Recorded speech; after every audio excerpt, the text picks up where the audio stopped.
Hello, friends. This is just a quick update and a quick tip of sorts. I apologize for being offline for a bit, though I'm known to be very inconsistent with video making. However, I did move house about 3 weeks ago, and I'm in my new place, and it's lovely, and my office is totally not organized yet. I mean, it's organized, but it's not set up properly yet. I'm gonna build some shelves and do some other stuff that is not happening yet. And anyway, I'm excited to be in this new space and have everything really organized and optimized once it gets there. But I just wanted to tell you a little personal story that may or may not be interesting, but it should, well, whatever.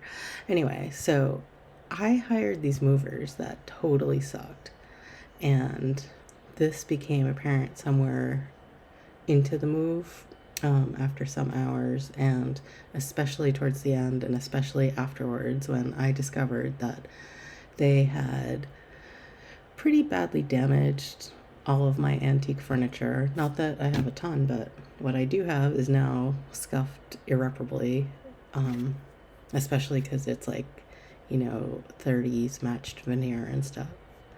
So, anyway, that sucked. But one of the things that especially sucked, to overuse a stupid word, is that I totally alerted them that they'd be moving inventory of a small business and there'd be fragile items and this and that, and pointed things out. And they, for some reason, agreed to move this piece of furniture in which I had stored a ton of inventory with the contents intact. And they assured me it was fine, it wasn't too heavy, it was totally cool. But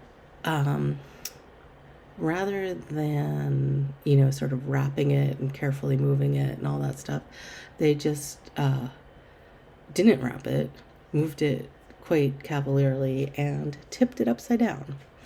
And as a consequence, all the inventory, which was like thousands and thousands of postcards and, Victorian photographs and all this stuff carefully sorted into like subdivided areas, fell out.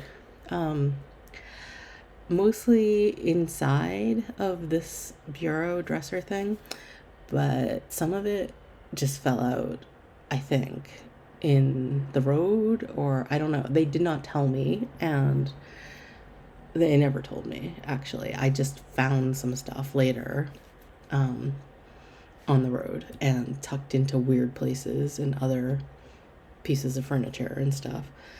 And of course, everything was out of order. I don't know what's missing. I don't know what's damaged. I don't know what things seem to be missing, but maybe I'll find later tucked into something. It's really a nightmare. So I did go through and resort thousands of postcards and, tried to put everything back into its containers, and except for the things that are totally missing. Like there were some, luckily not very valuable, but jars of buttons, vintage buttons that somehow they managed to spill, and I found them like outside in the walkway. And so those I can't sell anymore, but I mean, they weren't a big deal, but it's still pretty grievous. But people have bought things in the past 3 weeks since this happened that I can't find.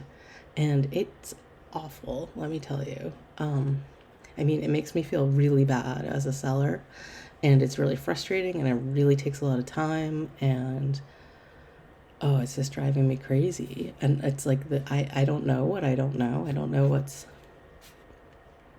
permanently missing and what might turn up. Like, just yesterday, I decided to change the listing on some train timetables, and I opened one up to look at it again, and there were postcards stuffed in it that shouldn't have been there, obviously. So, anyway, this is, sort of my cross to bear, and I'll figure it out. But I just, the like vaguely quasi handy tip that comes out of all this is one, if you're moving and you want to know who the movers are that you shouldn't hire, contact me, I'll tell you. And also really vet your movers carefully.